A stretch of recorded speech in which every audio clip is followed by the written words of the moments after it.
8 kebiasaan berkomunikasi yang membuat kita mudah dicintai dan dihormati. 1. Mendengarkan secara aktif. Kita harus mengakui bahwa semua orang ingin didengarkan.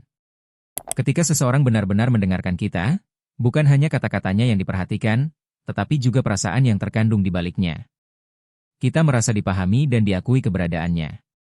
Mendengarkan dengan aktif bukanlah sekadar mengangguk saat orang lain berbicara.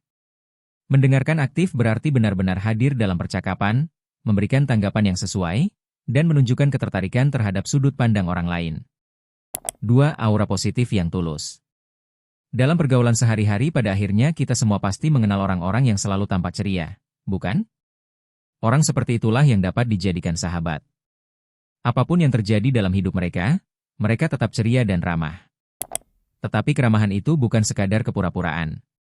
Mereka adalah orang-orang yang sungguh-sungguh percaya untuk selalu melihat sisi terang dari setiap situasi. Hal inilah yang membuat mereka begitu mudah dicintai dan dihormati. 3. Konsistensi. Rahasia agar disukai dan dihormati bukan hanya pada apa yang kita katakan, tapi seberapa konsisten kita mengatakannya dan melakukannya. Bayangkan teman yang sering berjanji akan memberikan dukungan, tetapi justru sering lupa atau berubah pikiran tanpa alasan. 4. Komunikasi yang jelas dan langsung. Tidak ada yang suka ditebak-tebak, apalagi dalam hal komunikasi. Bersikap jelas dan langsung menunjukkan bahwa kamu menghargai waktu orang lain dan cukup percaya untuk bersikap jujur kepada mereka. 5. Empati. Empati adalah inti dari komunikasi yang bermakna. Saat kita mencoba merasakan apa yang dirasakan orang lain, kita tidak hanya mendengar kata-katanya, tapi juga menangkap emosinya. 6. Tahu kapan harus diam. Komunikasi bukan hanya tentang berbicara, tapi juga tentang tahu kapan harus diam. Diam bukan berarti menghindar atau acuh, tapi memberi ruang bagi orang lain untuk mencerna perasaannya. Kadang, mendengarkan tanpa menyela jauh lebih bermakna daripada ribuan kata. 7. Bahasa tubuh dan isyarat nonverbal.